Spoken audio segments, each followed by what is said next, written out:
We're live. Okay, great. Hello, everyone. Welcome to 96 Boards Open Hours. No, I'm just kidding. We have Sahaj on the call. Hello, I'm Robert. Hello, I'm Tyler. And I'm Sahaj. Great, yeah. Welcome to the server that you can see right there. If you're watching on YouTube, you'll see a Discord server link right there. You can join devEco Live and participate in a whole bunch of different communities, all within the greater developer ecosystem.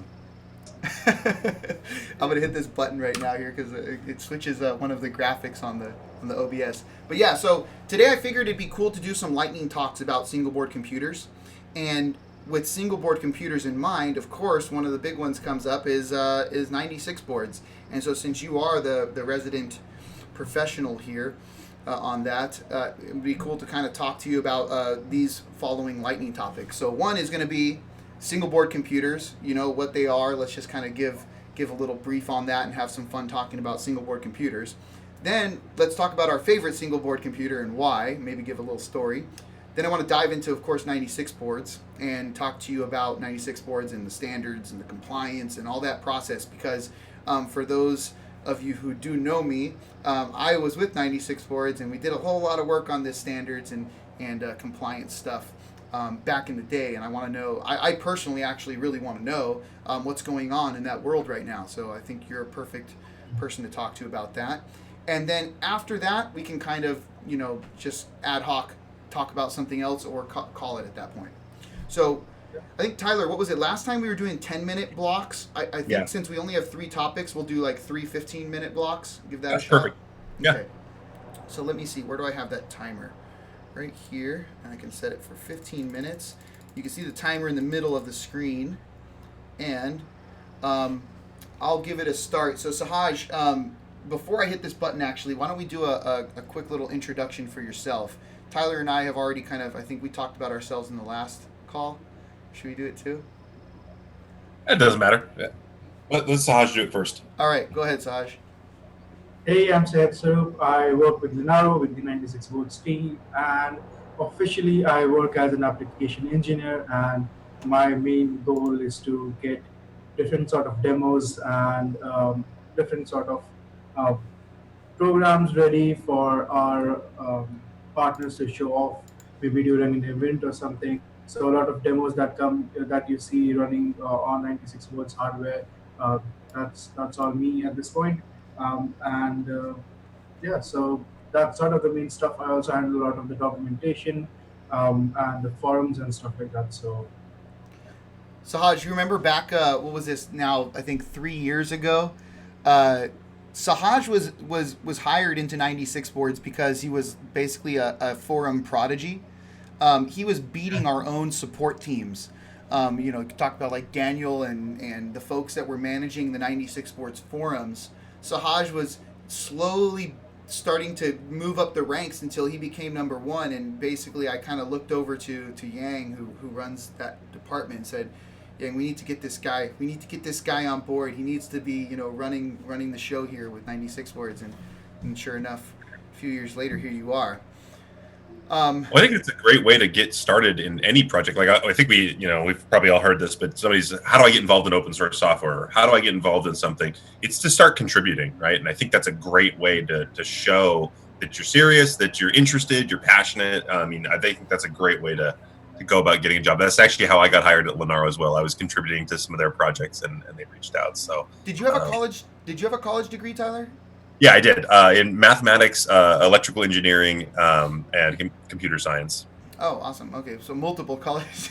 It took me long enough. I should have a PhD, but yeah. I got some undergrads. Yeah, nice. Yeah, so I want to echo that. I've done a lot of talks at universities and stuff, and students that always reach out and say, "Oh, I didn't get this internship," or what if I want to go for an internship and I don't get it? And you say like, well, just go find some open source projects and build out your version control profile. Like all of a sudden, you can look at GitHub as a resume. To that, I want to add, like, when people say contributing, it doesn't necessarily mean you are contributing code. It could be you're reporting issues. It could be you're suggesting new features. Anything that you interact with that board and let the community know that you're doing something with it. That shows a lot. So Yeah, yeah, absolutely. Cool. Cool. So onto the topic. First lightning round. Ready? This is on single board computers, and I think the question here is, we'll put it to Sahaj, to you, and then leave it to Tyler and me for interrupting you and adding our 2 cents. But what's a single board computer? Microphone to So you. basically, anything that it's on a single PCB, you cannot remove parts from it. You cannot add parts to it. There may be some sort of GPIOs and stuff like that. You can add sensors and all, but most of the time, your main things that build up a computer, your RAM, your SOC, your different peripherals are all attached to it. So it's a single unit entity that you can buy and use. So right in a desktop, you have everything that can be removed and stuff. That's not what single board computers are. So, like, if you take, for example, I think a lot of people who are first getting introduced to computers, they picture these big desktops or laptops and these modular devices, like you mentioned. The RAM is attached, the storage is attached, the chip is attached, right? But I mean, like, I remember building my gaming computer, and what happens when the newest chipset comes out? Well, I just remove that chipset and put in a new chipset, right? So, or what happens if my graphics card burns? Well, then I just remove the graphics card, go buy another one, and put that in, right? So, in a sense, you're saying that you can't replace your RAM if this happens. I mean, there are different use cases for both, but it also makes your board a lot cheaper. So there's that. What Usually, happens? single board computers aren't as expensive as a gaming rig. Yeah, so I've seen some companies put out these single board computers with actual. Some of them are modular, right? Like what was it? Yeah. Didn't the Rock 960, and we'll go into 96 boards in a minute, but didn't one of the 96 boards, the Rock 960, add like modular UFS or modular eMMC, something like that? I think that was a Rock 64 Pro. And yeah, so I mean, some parts can be, but I'm talking mainly about the CPU and RAM that's soldered onto it. And usually, I mean, if you look at any newer Apple laptop, it's a single board computer inside there. Everything's soldered on, the SSD is soldered on, the RAM soldered on. But I think at some point the form factor and the size, the physical size of it also comes into play. All So right. something that's not much larger than a mini ITX motherboard and has everything soldered on. I guess that's a rough definition. And how many single board computers do you have? I remember watching your office. Uh, I'm watching your office right now, and I'm seeing this mess. You have this huge rack over on your right side, or dresser on your right side. You have some computer running on the back behind you. But I mean, like, when you Yeah. first got that office, wasn't it like? I mean, of course it was empty, but what are you adding in here now? Like, what do you have behind you going on? So that's the very rare and now sort of end of life AMD Seattle. So AMD had once made an ARM chip, so that's running that. And apart from that, I have 21 SBCs that are not 96 volt. Those are my old personal collections before I joined Linaro. And I have probably around 20 96 volts at this point, so around 40-ish SBCs at this Don't move around, Robert. I see you look trying. 4, Oh, 5.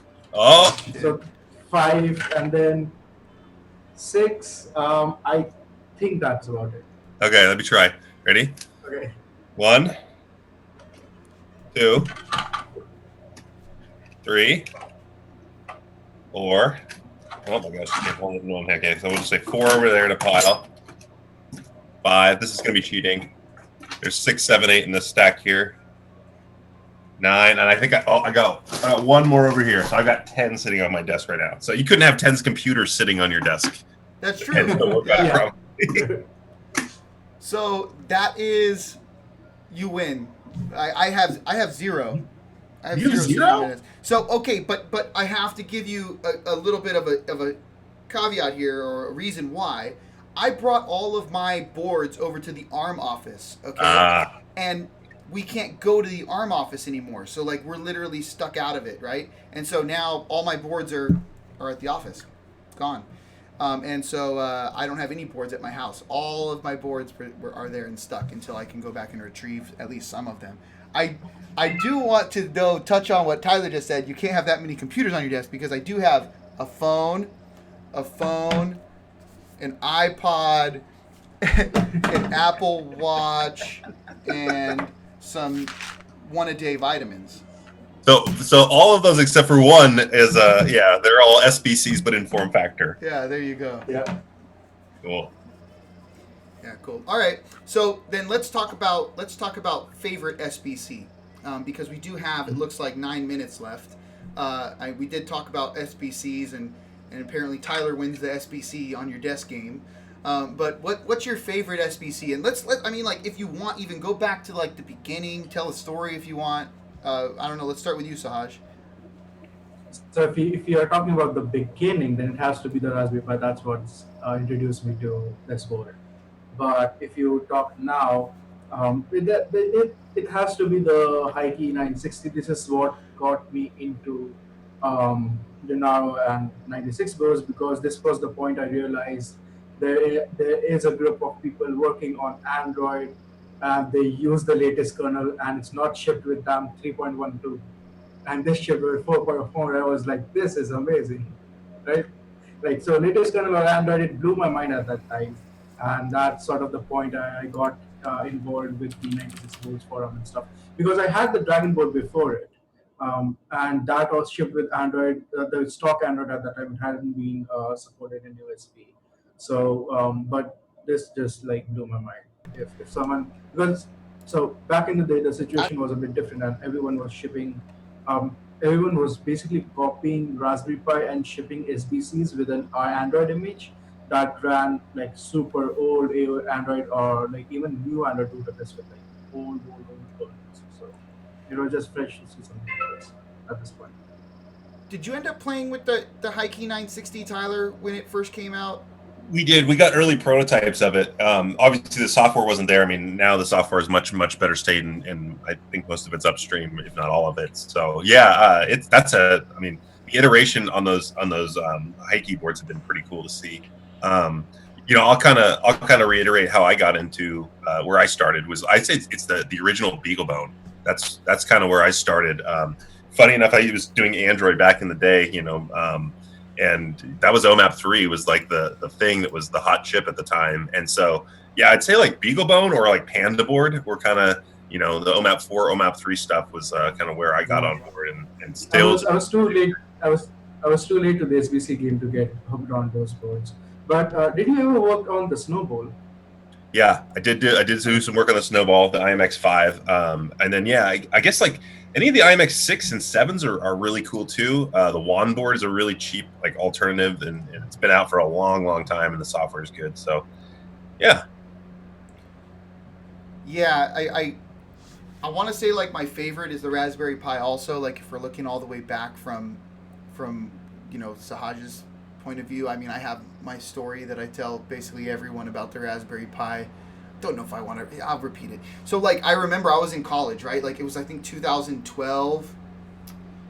It was literally when the first Raspberry Pi came out. So, whenever that was, 2011, 2012.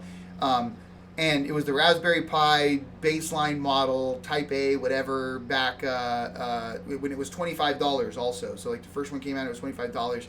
And one of my good friends runs up to me on our way to class, and he literally he's running. I remember this very clearly. He's running to me. He's like, Robert, you won't believe what I just figured out. I found out that there's this computer that you can buy for $25, and it's the size of a credit card. And I'm like, bullshit. Like, shut up. Like, is it April 1st or something? Because like I didn't believe it, right? Like, and also I wasn't really in tune with those like that kind of tech. Like, at that point in my life, I was doing like paper engineering, right? Like, I wasn't really. You're doing a lot of math and physics and all that kind of stuff. Like, you're not really getting your hands deep. At least I wasn't. And so he comes up to me and he's like, no, it's for real. And so literally it was such a big deal that I went to his house after school, and we went on his computer and we ordered some of them, right? And so like I actually ordered one. It came to my house, plugged it all in, got it all set up, and it was fun. And that was probably my first experience with an SBC. And it was the Raspberry Pi Type A, $25 that you wouldn't even believe was running a desktop environment that you could plug a keyboard and mouse into and pull up a terminal and make things toggle with the GPIOs. Like, it was just crazy, crazy. Well, what I love about that story is it just shows, like, at that price point, look at how many people it brought in to this ecosystem, right? I mean, before that, I mean, boards were $100 was like the cheapest, right? And so it's like college kids could go and buy a single board computer and start using it on their desk. And I just think, that whole movement, it really brought people into the kind of the embedded space or the SBC space. That's great. That's a great story. Yeah, absolutely. I mean, like, right now I have too many Raspberry Pis. Like, I have a desk downstairs that you open a drawer and there's, like, I think 3 or 4 Kana kits in there, right? Like, at some point, I mean, this was because of my job while I was at university, but at some point we were just buying up a bunch of these SBCs, right? And then slowly, of course, which led me to meeting you, Tyler, and you, Sahaj, which was working with the Dragon Board 410C 96 boards, one of the first 96 boards alongside the high key. But that was the second tier of me working with a board from Inforce, which also had the Snapdragon 410E chipset on there. But yeah, cool. So favorite single board computers, it seems like Sahaj and I go back to Raspberry Pi and Tyler goes back to BeagleBone. You know who's really big on the BeagleBone scene is Drew Festini. Yes, I was just going to mention that. He's he's really, I think they've got a new project out. I'm trying to remember, is it the Pocket Bone that he was working on? Pocket Bone, yeah, I thought that was a pretty funny name. Wait, wasn't that Michael Welling? Michael Welling, I think, was working on that with Drew, I believe. I know Michael Welling started it off and then got it all funded and stuff. Or it was, I don't know, honestly. But, yeah, I got to play with a Pocket. I have a Pocket. It's probably also in the office. I have a Pocket Bone as well that I went to Hackaday SuperCon, and they gave out Pocket Bones, and you got to play with it and program it for a workshop. It was pretty cool. This was like 3 or 4 years ago. 3 years ago, I think, when it first came out. Yeah, I think a lot of those that TI chipset is used in robotics a lot. I mean, at least it used to be. Like the Nest thermostat, the original one was an OMAP 3 inside of there. So, I mean, that chipset's been widely used. In fact, all the Bitmain miners, just going back to our last podcast talking about mining, they all run BeagleBone Blacks. Really? Yeah, so you got to think about, in some sense, if the network is mostly ASIC, let's just say, then BeagleBone Blacks may be accounting for most of the hash rate of the Bitcoin network, and that's pretty cool. I mean, if you think about it in that terms, that it's not dominated by Intel like you would think. Typically, it's dominated by ARM SoCs. Take note, Sahaj. Yeah, we'd like to see a 96 board ASIC miner. That would be pretty cool. I mean, Bitmain did put out a 96 boards. There was there was one out there, yeah. I remember that. Cool. All right. So coming up on the last 2 minutes of this particular lightning talk, single board computers are fun. They sit on your desk, or many of them can sit on your desk. They're not modular, and they do make up a big part of the developer experience. As you are building out products, which we didn't really talk about, but hopefully we can address that in the 96 boards lightning talk, because the developer experience, if you are talking about like a path to product, usually involves a device like a single board computer or something like a system on module SOM-esque type board. So any last comments from anyone on single board computers? If you don't have one, go check them out. They're pretty cheap. You can get a Raspberry Pi 4 or 3, pretty inexpensively these days. Yeah, and you could also join the Discord server here, because in time I really do all the other let's call them community mods and admins in this server, the other owners of this server, they are all very interested in exploring how to get hardware into the hands of the developers on the server. So if you are interested, check it out, and hopefully this becomes something that we can do. A13's in the chat saying, "Oh, we didn't mention Tony. Tony's my favorite SBC. Tony's my favorite."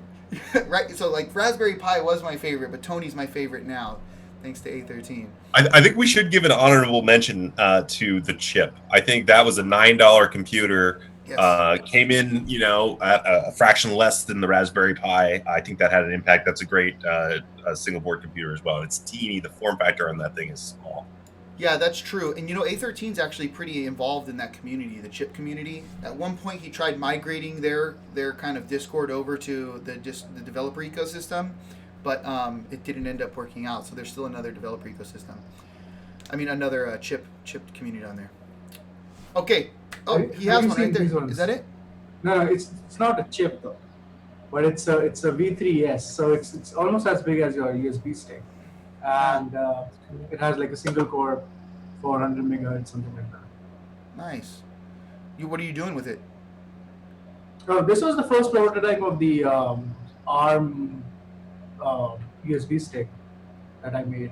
So this Oh, is where okay. the idea for Tony comes in, and Ah, I just asked I asked A13 to yeah, that's a make that pretty out. cool thing that's going on right now in the server. I mean, like, what was it, Sahaj? We'll start the next lightning session in just a second. But like, so you were on an open hours discussion with A13, and you just decided to open up Geppetto.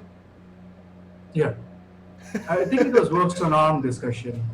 Oh, it was a works on ARM Yeah, one discussion. of them. Yeah, Oh, okay. And so you and just then opened up I Geppetto and think designed this board. yeah, we just sat around for like for 3 or 4 hours. Yeah, Gumsticks was also helping. very cool. Very cool. Yeah. So Rapid hopes. prototyping. That's awesome. Yeah, Yeah. just prototyping right there on the call, and then I think like what was it? Gumsticks used to own Geppetto. Well, I mean Gumsticks still owns Geppetto, but then Altium, was it Altium that bought Gumsticks? I don't want to throw out names. Either way, the point is that Gumsticks was acquired, and then from that point on, from what I understand, is that you can actually get access to the Gerber files now through Geppetto, which before they had them locked. So they would be locked, and you could only get your boards made through Gumsticks. Now they unlock the files, and you can take them to whoever you want to get them built out, which is very nice. But yeah, okay, Sahaj, the reason you're here, Yep. 96 boards. I'm gonna hit the button here.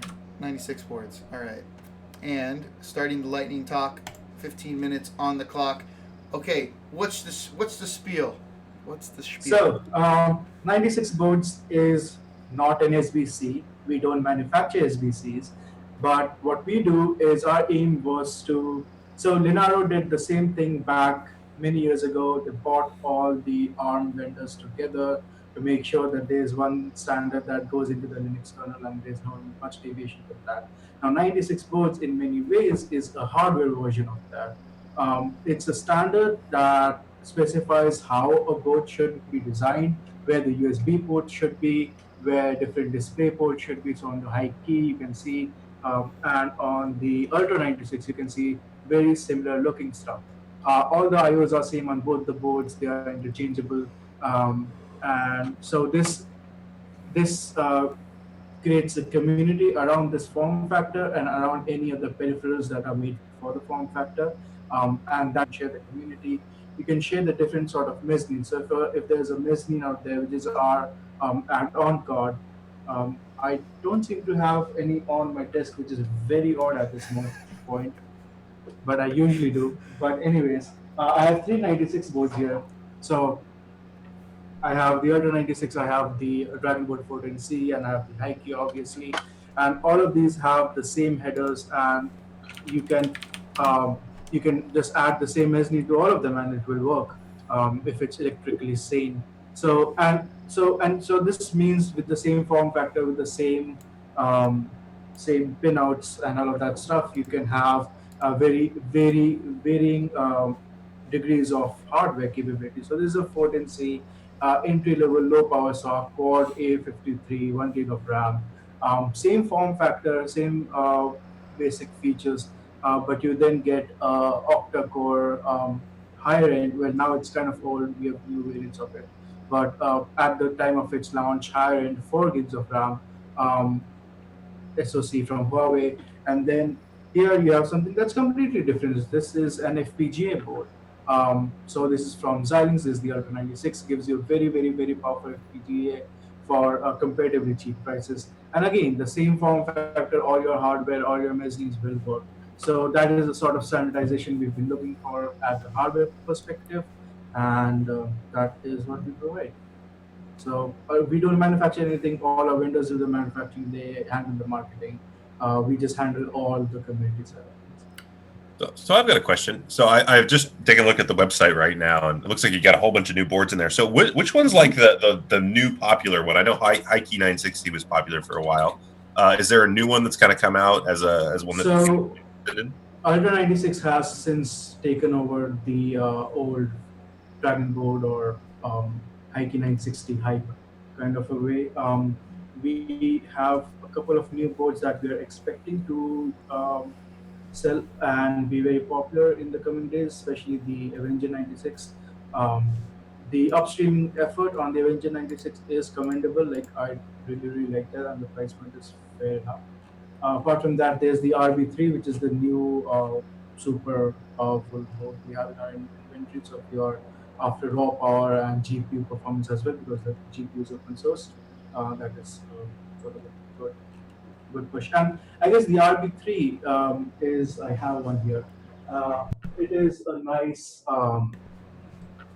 sort of a look into what flexibility the manufacturers can have. So they've added a second high-speed connector and a couple more low-speed connector. So they haven't broken the spec. The mezzanines are still compatible, but like you can now get PCIe out of the high-speed connector here.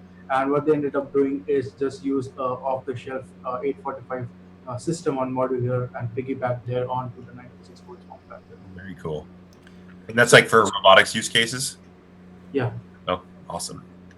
So Sahaj, I mean, I have a million questions to be honest here because I haven't been able to follow necessarily so much of what's going on there, but I do remember the things that I was working on before I left, and I'm really curious because I mean there were multiple I feel really strong paths forward with regards to.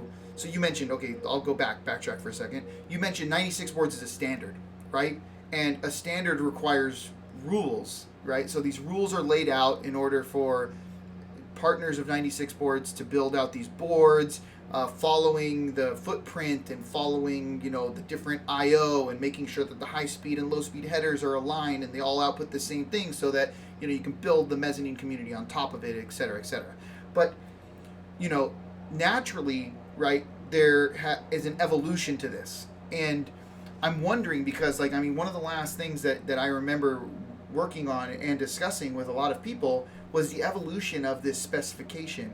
Also, bringing the specification more front-facing to public eyes, right? So, like, what was it? Mani was working on putting the specification and putting it in a GitHub repo and allowing issue tracking, right? And so then collecting input from the partners and then issuing changes on a monthly basis, and there was like all these things in plans, right? So like, is there anything going on with the specification right now, like with that to that regard? Like, is there an evolution coming?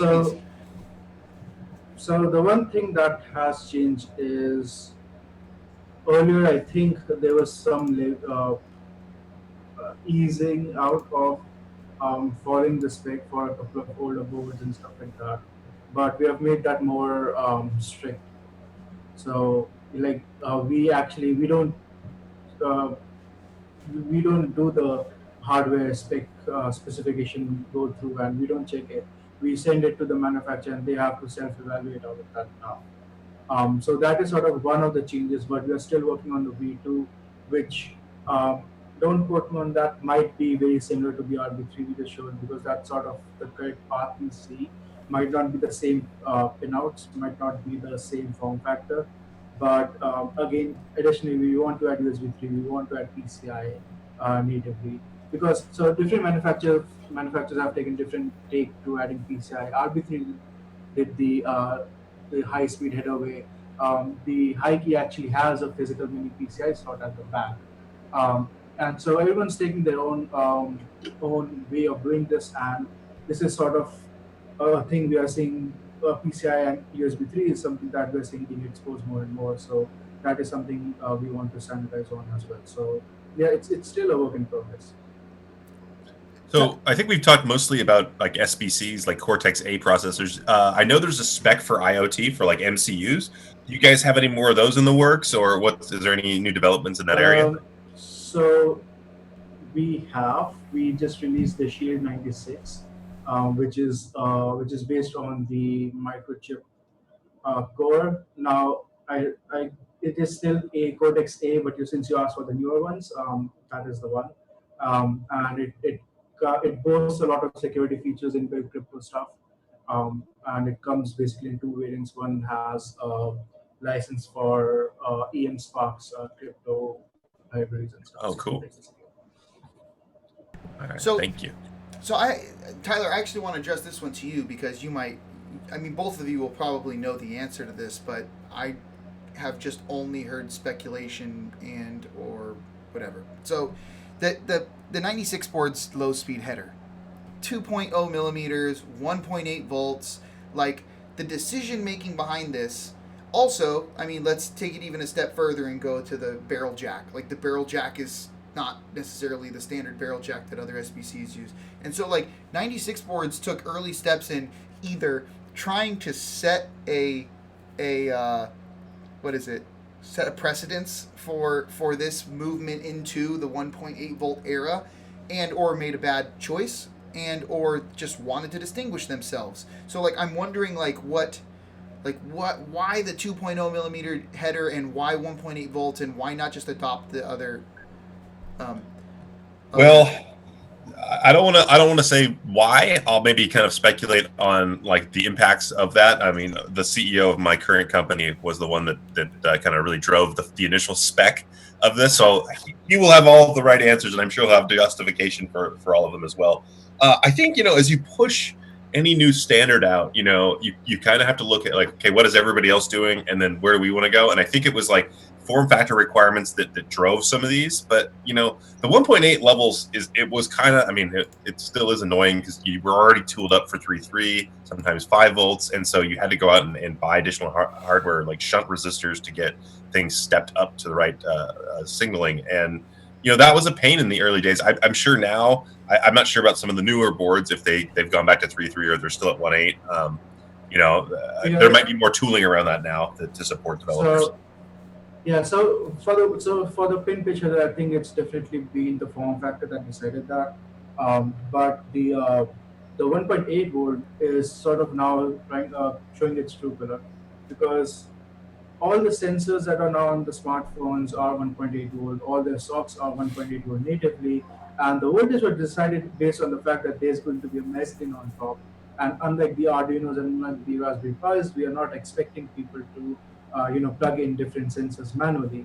So what we're expecting is you get a mezzanine that has all the sensors you need, and you use that. So for the mezzanine design for the same sensors, you would have to use level shifters for a Raspberry Pi, because then you have to level shift from 3.3 down to 1.8. But for the new mezzanines that we are using with 96 boards, there's no level shifting. You can directly access it over GPIO.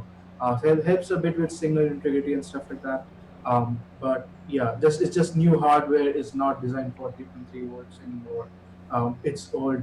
Maybe we were a bit too early on the bandwagon, but I think it's just we're working out pretty well. So I think. Oh, sorry. Go ahead, Tyler. I was just going to say, yeah, I think, being early, I remember when we got our first boards in as the first high keys, no one had a 1.8 serial TTL cable anywhere. And so we had to make one, and it was fine. But, it was like one of those things, like no one could get a serial console for the first couple hours during bringing up. And then Grant comes along and builds that little UART connector. Exactly. Right?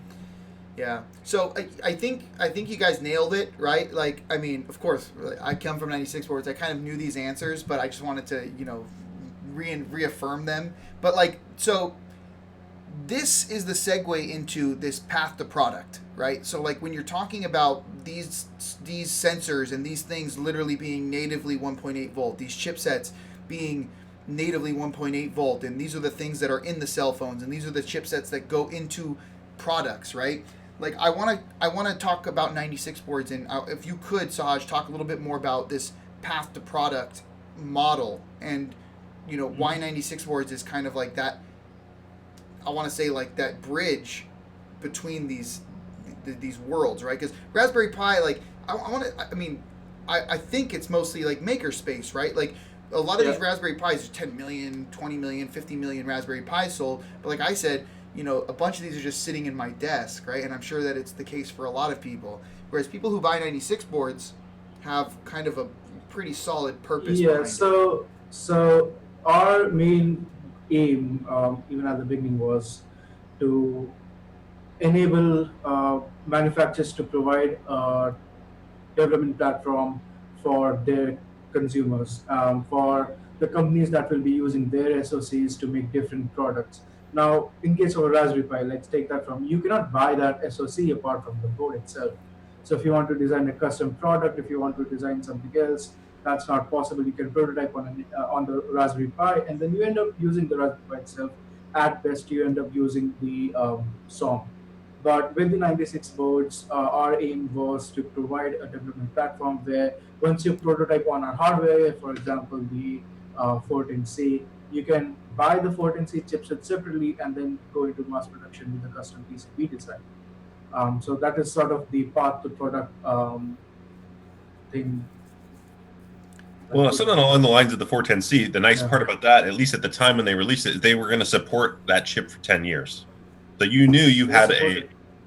so if you're going to build a product on that SoC, that it's going to be around and you can buy parts. I mean, I used to work, doing industrial embedded, and we had to, support products for 20 years. And what we ended up finding was if we didn't choose the parts right, we'd have to do a whole new hardware redesign, which means a lot of times a whole new software stack, recertification. It was very expensive.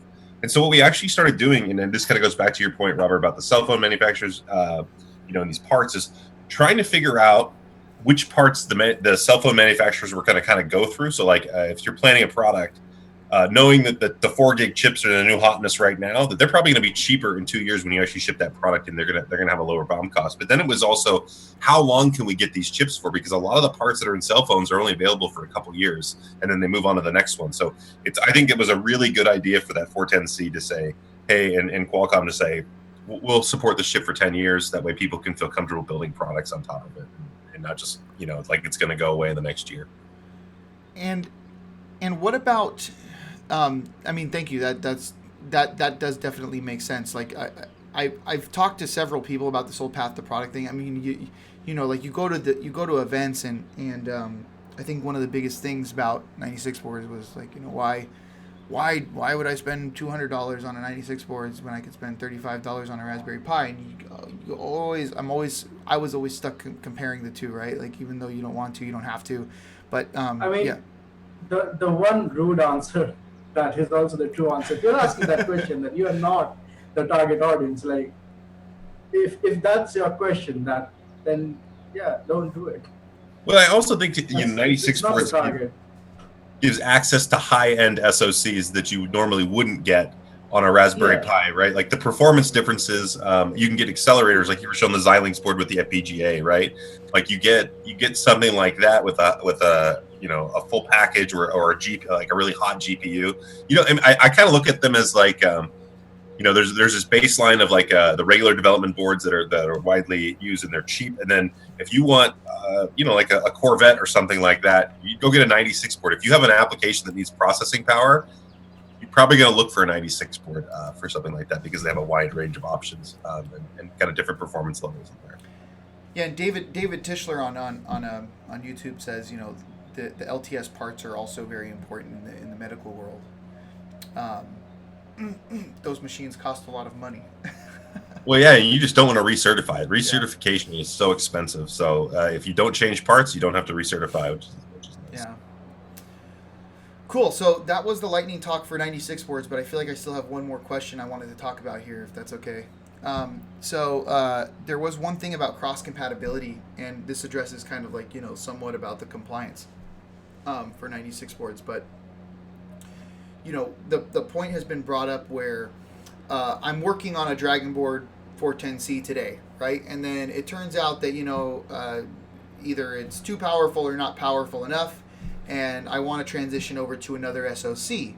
Now, if the form factor is the same, my mezzanine can travel over, but if the software ecosystem is not aligned, then it makes it somewhat difficult still, right? So like just because the Dragon Board chipset is upstream and running everything very nicely, doesn't mean that if I transfer over to I don't know, call it one of the high keyboards or something like that, then now all of a sudden it's not the same anymore. It's not the same world. Your program doesn't just work anymore.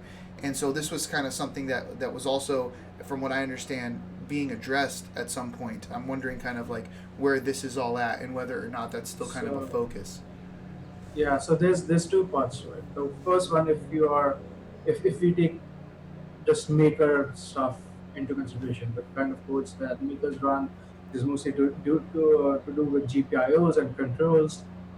We've had a pretty good support in libmra for quite a while, and it standardizes a lot of the things. So if you write a C code or a Python code that's written with libmra and in mind, and that's how you are accessing your GPIOs, that can be coded. You can run the same script on a Hikey 960 or a Dragon Board. It will work the same. Um, the other part is a bit more in depth, and that is the same, basically the same OS image, or as I say, the boot based requirements is what the hot word is right now in the ARM ecosystem, is making the same image and the same OS boot on multiple boards. So there's some work getting done towards that with the hopefully soon upcoming software spec, and that enforces EBBR, which is the embedded base boot requirement. Now, EBBR, and a lot of people do criticize, it is in no way perfect, but it at least enables you to have a generic boot over U-boot using the EFI loader that U-boot has available, um, which is in no way compared with the full UEFI spec, but it's enough to have embedded system boot up and in a fairly generic way. And then, of course, there's always been work going on with SBSA and other specs like that. But I think the embedded board is still a fair bit. Um, they have a fair bit long way to go to reach the SBBR um, specification, the server-based boot requirement. Up to server, so the server-based boot requirement just works like x86 systems. So if one single image works everywhere, you don't have to care about different peripherals. That's the job of the uh, bootloader to take care of. So I guess two parts again, sort of compressing it down. The IO part, the GPIO part, is handled by libmra, and there's some work being done with the software spec to enable the same image being used across boards. Nice. Yeah, I mean, like, I feel like I could dissect that answer and turn it into, several other full blown streams Oh, and discussions. streams, rants, Yeah. everything in between. All right. Cool. Yeah, that was good. Awesome. So I don't have any other lightning pieces here. I think we talked about the stuff that I wanted to talk about. So I mean, unless there's anything else to address, Sahaj, I mean, did you have anything else you wanted to talk about, or Tyler? I had a just kind of a general question. Like maybe we just have a quick discussion. Is what's the state of like security on these SBCs that are available? Not specifically 96 boards, but as a whole. I think I kind of see that as lacking. You know, because that requires manufacturing tools a lot of times to like lock down the device and secure it. But I also think it's kind of doing us a disservice a little bit because people that use the SBCs aren't like they don't understand the security process of like how to lock device down, which I think is needed in the industry. You know, like security is a big thing, obviously. So just like to have a quick discussion on, you know, if we see any sort of boards out there that are a good example, or yeah. So I think w- one of the main factors is like we have secure Messenger, the secure 96 and stuff like that, which has the TPM on board. We also have a lot of those that have trust zones. ARM has done a lot of work on that, and it's just I think about educating people on how to write code for that stack. I don't think a lot of people at this point know how to write a trusted application and how to interface it with the general world application. But yeah, so I think there's a lot to do in the educational department to get the word out. Hey, this is the way you should be doing things. Yeah, I Um, completely agree. I think yeah, the education is lacking there on what's needed. Also, what I'd really like to see is, and this is tough because you have to a licensee of ARM SoC to do this, but to essentially develop your own boot ROM code to use an external hardware security element to verify all the firmware from like the earliest stage of boot. And to give a real reference, because I always say there's kind of three tiers of security. There's like what you get with the Raspberry Pi, where there's essentially no hardware security features at all, and then you have a tier two, like maybe what's on like the IMX6, where they have an RPMD partition, which is like a partition in the eMMC, which is secure, and then they have a HAB where you can burn in a public key into the fuses, right? And at least you could fuse a root of trust in there, and you can kind of anchor all your software off of that. And then that tier three is where I think we don't really have a solution yet on an SBC, is where somebody takes an off-the-shelf hardware security module that you can buy today, that you can reuse on other designs, and basically do the whole boot flow from the boot ROM forward. And I think that would be really neat to see, because that could provide a kind of a turnkey, out-of-the-box secure system, which would be maybe nice for product makers. Yeah, I don't have any input on that, on the security side of things, but I know that or I mean, Tyler, you're working up pretty much in that field right now, right? I mean, yeah, I mean, it's one of our big focuses at Foundries is like security, right? And we're trying to kind of get to that point where our customers can just, like, we got the software stack worked out. It's like, here, put the right pieces of hardware underneath this, and it's just all going to work, and you'll get the benefit of this like tier 2, tier 3 security. And it's hard because you have to design the hardware with security in mind, right? And that's where we're like, the customer will engage with us, and they'll say, okay, here, we want to get your stuff up and running. And we're like, yeah, that's fine, but here's where you have security holes, right? Like, funny enough, we have customers running the Raspberry Pi 3 SOM, right? And there's not really a lot we can do to secure it in a reasonable fashion. And so now we're working with them on the next generation of hardware, and we're kind of getting in front of that. So it's like, yeah, you kind of need to think about your software implications when you're building the hardware, and that typically in the industry over the last 20 years has not really been a huge thought. But now with BOM costs, right? Like, if you have to develop custom software because you're choosing an obscure part, it ends up going to cost you more on the software development side in engineering effort than it would just choose a generic part that already has software support. So I'm seeing that kind of become a thing. But then now we're starting to see, okay, what security element should we plug on this board? And then, how do we have this thing, how we do it with Opti-E so it's generic and we can just plug different security elements in behind it. One area of innovation that I think would be really cool to see, and there's a couple different projects out there. There's like Google's like Open Titan project, and there's one more that's out there. I can't remember the name off the top of my head, but an open security element. And here's why I say that, because all of the security elements that you can buy pretty much off the shelf right now, they have closed operating systems. So you don't actually know what's running inside those secure elements. Now, they probably do that because they think there's some special sauce in there. But it would be really neat to see an open hardware design and an open software design on a secure element in the future. I think that would really add to kind of the ecosystem we're building with these SBCs.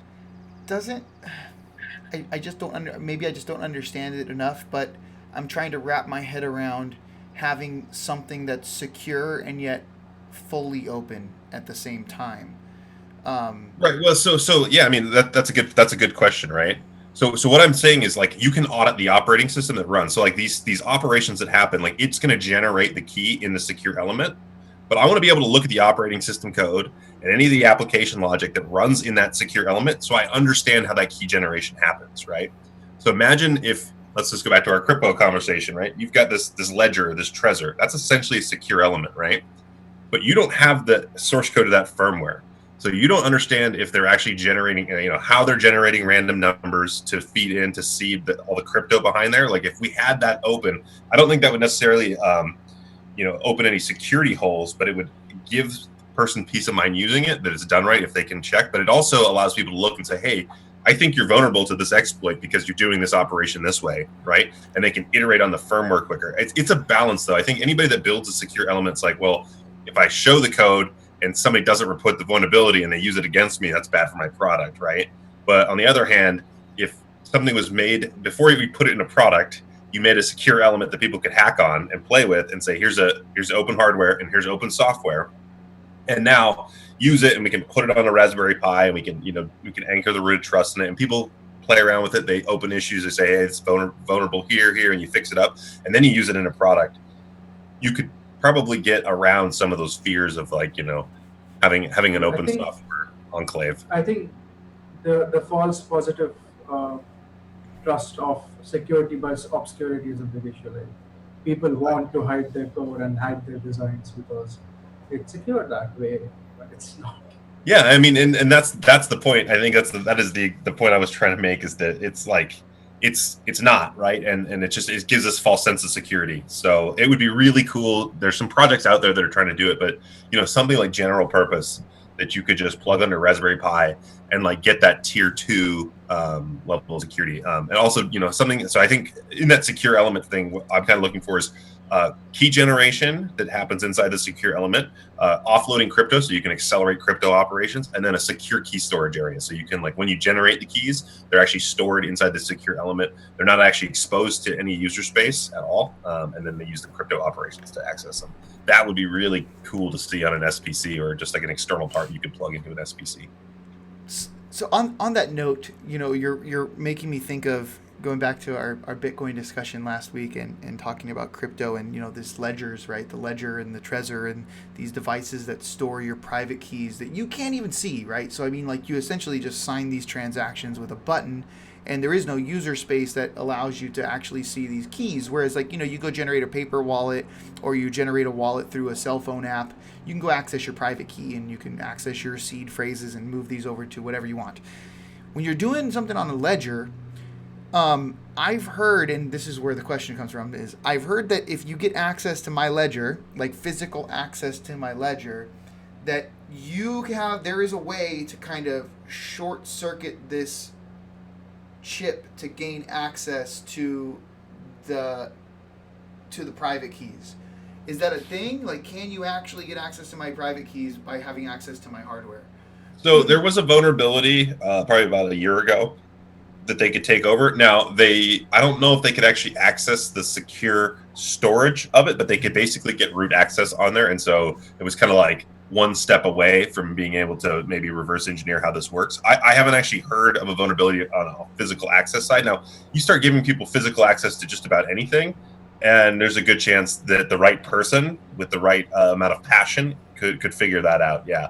So yeah, I think you would kind of what we were saying earlier, the paper wallet's the way to go, right? I mean, it's air gapped offline, but again, you have to store that securely, right? So your physical security of that then becomes paramount. So I think for 95% of the population, if you're, a ledger or I don't know Trezor. I know that Trezor. That's actually, I think, Slush. We talked about that last call. That's his project. I don't know a lot. I'm not a really heavy user of Trezor at all. But those type of things for 95% of people, that's going to be a really secure way to do it. And plus, I think if your ledger gets stolen and you have the seed phrase, you can get another ledger, restore it, and move your holdings off of it. So I mean, it's a pretty secure way of dealing with cryptocurrency at the moment. I mean, I've seen some other cool ways people are doing this. They have these literally sheet metal or whatever, these metal wallets where you take your paper wallet and then you etch it into the metal, right? And so then it becomes fireproof and waterproof.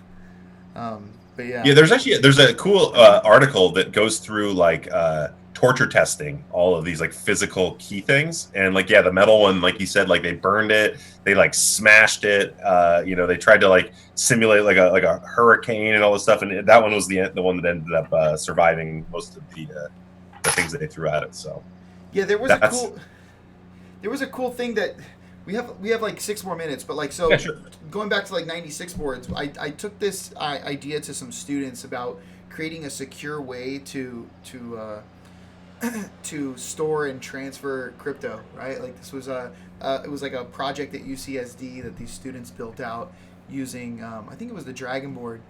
And what their idea is that so they would issue a transaction online, and then they would store the transaction on a USB stick, and then they would keep their signature process offline. So essentially, what would happen is they would issue a transaction. They would put the USB stick in, move the transaction file onto the USB stick, and then they wrote a script on the Dragon board that was constantly running offline.